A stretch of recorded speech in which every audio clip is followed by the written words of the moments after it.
Characterization of adsorption system. First, adsorption isotherm.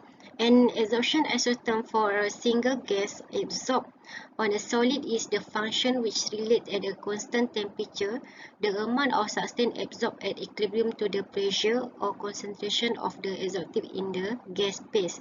The surface excess amount rather than the amount absorbed is the quantity accessible to experimental measurement, but a lower pressure, the difference between the two quantities become negligible.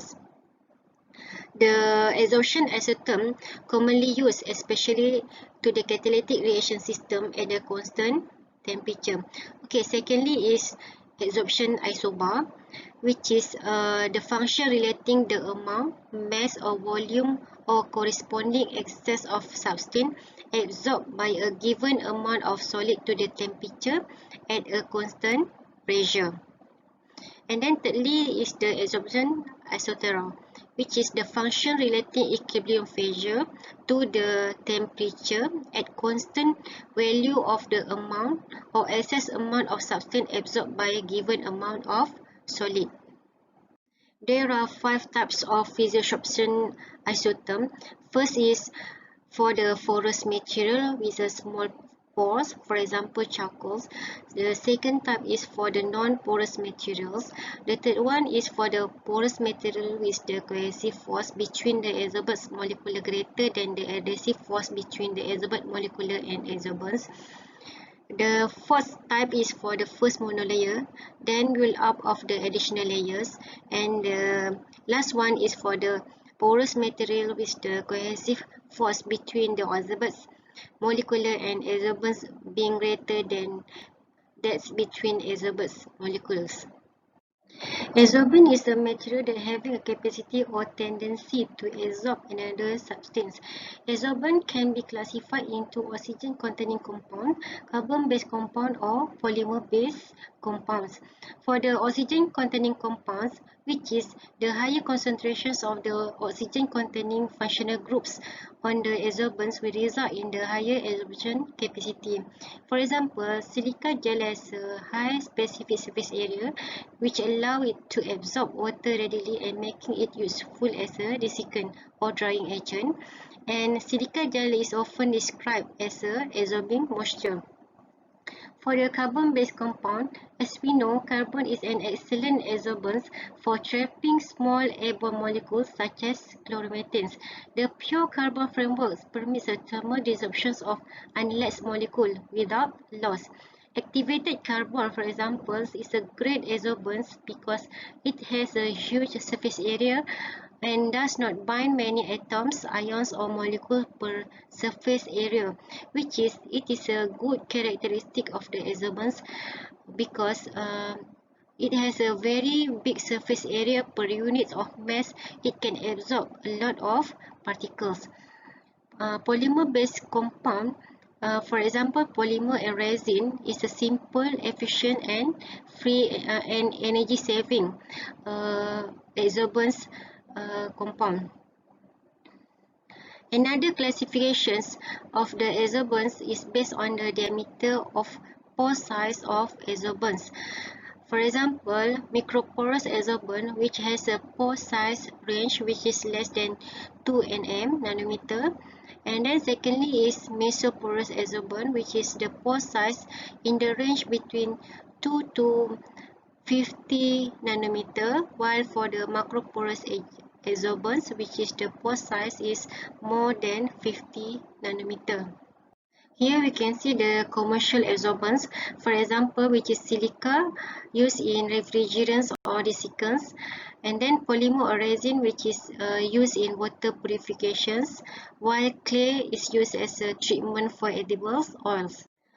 The application of adsorption in the productions of the high vacuum in the gas mass, which is device contain and absorbers, for example activated charcoals, or oxide of the sulfur, which is used to absorb poisonous gas and purify the air for breathings, and in desiccations or dehumidifications, which is used to reduce or remove water vapor or moisture presence in the air. For example, the silica gel and alumina, which is used for dehumidifications in electronic equipments, and it is also in removing of the color matter from the solutions. For example, animal charcoal can remove the colors of solutions by absorbing the color impurities. The absorption also employed in heterogeneous catalysis. Okay, heterogeneous catalysis is a type of catalysis in which the catalyst occupies a different phase from the reactant and the products. For example, the catalyst is in solid phase while reactants are in liquid or gas phase. For instance, the finely powdered nickel is used for the hydrogenation of the oil. The exhaustion also employed in the separations of the inner gas. For example, due to the difference in the degree of the absorption of the gas by charcoals, a mixture of the inert gas can be separated by absorptions on coconut charcoals at different low temperature. And then it is also used in the chromatographic analysis, which involve the principle of the selective absorptions. For example, the mixture of the small quantities of organic substance can be separated using the chromatographic analysis. Now we move to part 2, catalysis. Catalyst can be defined as a substance which speed up and speed down a chemical reaction without itself being used up, and a substance which change the reaction rates without affecting the overall energy of the reactions is called as a catalyst, and the phenomenon is known as a catalysis. Catalysis can be divided into homogeneous or heterogeneous catalysis. Homogeneous means that the catalytic process in which the reactant and the catalyst in the same phase. Okay, for example, the hydrolysis of the ester. And secondly is the heterogeneous catalysis, means the catalytic process in which the reactant and the catalyst are in a different phase. For example, in Haber process. Positive catalysis is the phenomenon where the rate of the reactions is accelerated by the foreign substance. Such catalysis will decrease the activation energy by accepting a smallest part so that the reaction rate will increase. For example, potassium chloride will liberate the oxygen on the thermal decompositions, but the reaction rate is slow. Therefore, the presence of the manganese oxide will enhance the decomposition rate. Secondly is the negative catalysis, which is the phenomena where the rate of the reactions is retarded by the foreign substance, which is negative catalysis will act as inhibitors. For example, the alcohol act as a negative catalysis in the oxidations of the natrium sulfide. While autocatalysis is the phenomena when one of the product formed in the reactions act as a catalyst, which is autocatalyst reaction is slow at the beginning but will be fastened when the autocatalyst is formed. For example, the oxidations of the solutions of the oxalic acid by an acidified solutions of the potassium permanganate, which is the reaction is very slow at room temperature. The reaction is catalyzed by one of the product, which is mangan sulfide. And then induced catalysis is the phenomena when the substance which is influence the speed of the reactions, and this is not possible under the ordinary conditions. For example, sodium arsenate solution is not oxidized by air.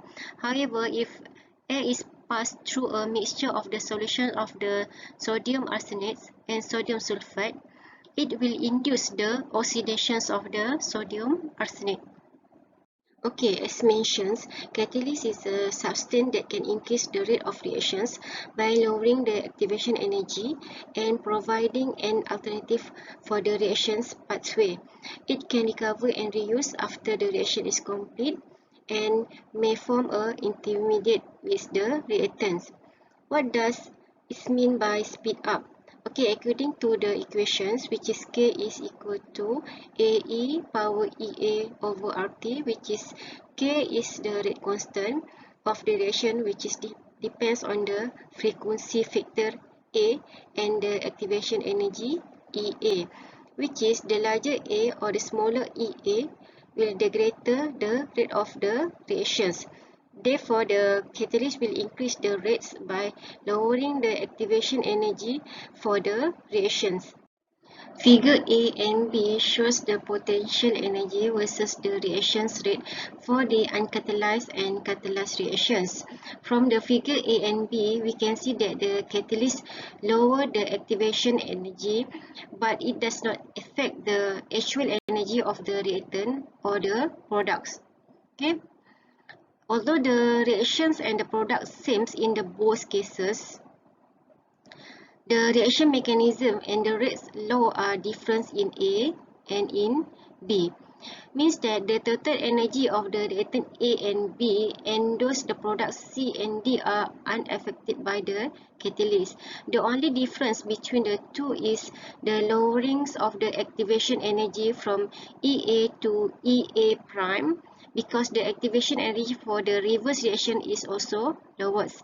So, in short, a catalyst can enhance the rate of the reverse and the forward reactions equally.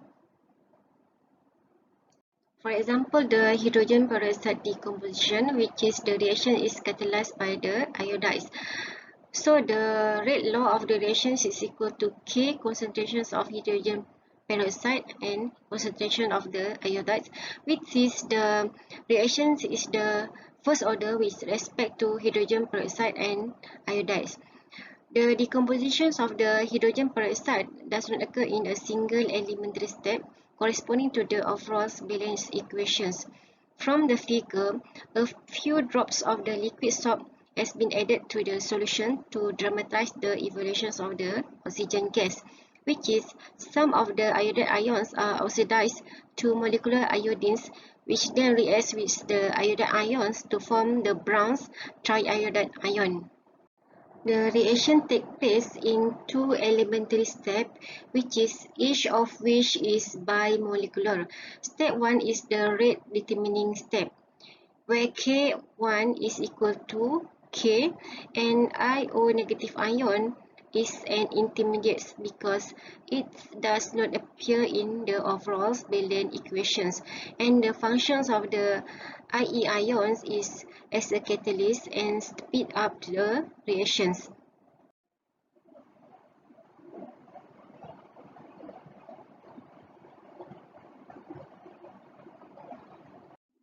In short, there are three types of catalysis, which is depending on the nature of the rate increasing substance. First is the heterogeneous catalysis, which is the reactant and the catalyst are in a different phase.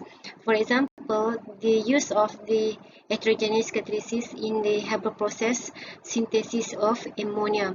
Secondly is the homogeneous catalysis, which is the reactant and the catalyst is dispersed in a single phase, which is usually in liquid phase, and it can also take place in the gas phase.